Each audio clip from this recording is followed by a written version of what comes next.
What's going on, everyone? Mr. Williams here. I just want to go over real quick your source page, how you're supposed to set it up and things like that. It seems like there's been a lot of questions and a little bit of confusion on how the source page works. Remember, a source is just where you get your information from.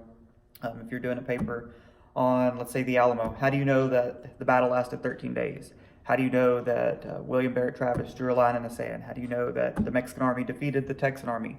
Those are all your sources where you're getting this information from. So I'm going to go over again how to set up your source page. And remember, there's two types of sources. You have your primary sources, which are from the time of the event. That would be a handwritten letter from William Barrett Travis, or maybe a newspaper article at the time of the event. And then your secondary sources are sources that come much later, like your textbook, or maybe a biography that was written years later about a certain individual or a certain event. So anyway, I'm going to go over now how your source page should look. So here's what your source page should look like. Everybody should have a copy of this in their binders. You've got your sources separated into your primary and secondary. Your primary are always going to go first in this class, and you're going to label them like this: primary, secondary. And then below that is where you're going to put where you actually got your information, your sources. On this page, I've broken it down so you can see what each particular thing is. You have the author, the title, the publisher, when it was written, where the website is, and the date that you got it. Again, this is just an example. I'm going to actually slide that over there. So let's say that you are doing a research paper on, we'll just use the Alamo. So we'll search for the Battle of the Alamo. And let's say that you want to use, remember we never use Wikipedia. We'll just use history.com. We'll go up here. So you're doing some research on the Alamo. You find this article, you read through it, etc., etc., and you decide that you really want to use some of this information. So you're going to have to source it.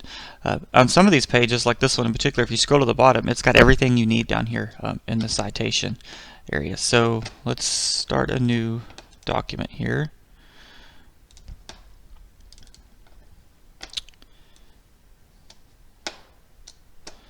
Okay, so again, if you're setting up your source page correctly, you're going to title it "We're Excited," and then this one here, we got to determine if it is a secondary or primary. So look at it. Original published date March 4th, 2010. So it's definitely a secondary. So I'm going to go ahead and type primary here, because this is where I would put my primary, and then I'll scroll down a little bit and then put secondary, and this is where I'm actually going to put this source. So I'm looking at my example of my works cited page in front of me, and I know that the first thing I need is the author. So this one is history.com editors.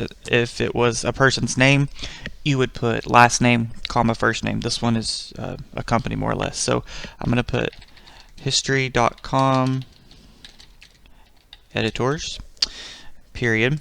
Okay, the next thing I need is my title. So I'm looking through here, article title, The Alamo. And this one's super easy because it gives you everything that you need.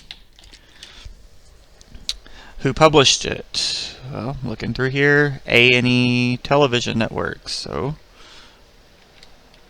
just going to type that in.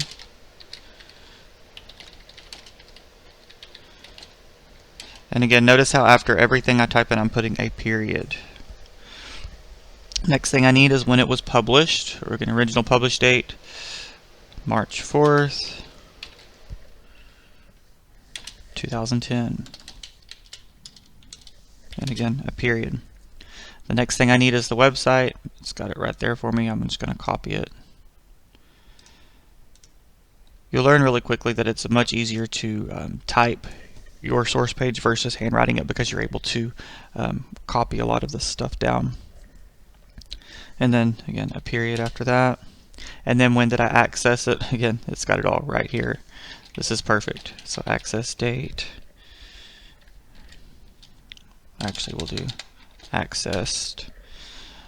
And then that's going to be today's date. So the 18th of October, 2019, period. And that's all you need for this one. So again, that's how your source page should be set up. If you were using a book, then you wouldn't have to worry about putting a website, or you wouldn't even have to worry about when you accessed it. I do want to go over a site really quick for you. Sometimes you may have problems finding a primary source. Again, they're not always the easiest to find, but they are out there. A website that I highly recommend, and so just Google Portal to Texas History. It's going to take you to the University of Texas website. They've done a really good job putting a lot of resources online for us to use. So the first thing you see is you've got this search bar right here. Let's say that we're doing research on the impresarios of Texas. So I'm looking for a primary source. So probably the most likely thing I'll find for impresario would maybe be, I don't know, an old map or something showing the different impresario colonies. So I'm going to search that impresario map, see what comes up. All right, so I have 24 matches. Again, I'm looking for a primary, so I'm going to go over here to sort options, and I want to sort them by oldest. I want to get the oldest ones first. Okay, so right here it tells you in the little description when it was made. So this one's 1829, so we're definitely looking at primary sources right now. They're all from the 1820 areas. So I'm scrolling down just seeing what I can find. Okay, here's one, a map. It says Map of Texas. It shows impresarial land grants. It looks pretty legit. Click on it and zoom in and see what I can find. Yeah, so this is awesome. So if I was doing a research paper on Stephen F. Austin's land grant, well, and I needed to know where it was located, maybe I'm making a map or something, well, here it is. Here's his original land grant, and there's his secondary land grant up there. So yeah, so let's say I want to use this. Portal to Texas History, just like that other site, it kind of gives you what you need. If you come over here, it says citing this map. You can click that, and it's right here. Everything you need right here. So what you could actually do on this one, again, this is primary, is I could come through and copy it and come over here to my primary and paste it down. And there it is. That's everything that we need. This layout is a little different than what is on your example page, but it's completely fine to use this. So anyway, let me know if you have any questions. Again, if a lot of these sites, they're going to give you the citation somewhere on there. A lot of the more established sites. Another one that's really good is the Handbook of Texas. They offer, again, the same thing as far as citation. Go over here and search for, let's say, Stephen Austin.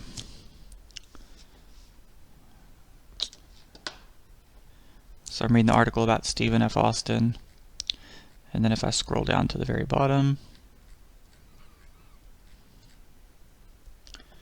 there's your citation right there. So you would just copy that. This one originally written 2010, so it's definitely going to be secondary. So I would just go over here and paste it down. Well, we don't need that. Well, you'd have to mess with this one a little bit and delete a few of the things, like I'm doing here. But anyway, that is your source page, and if you have any questions, let me know.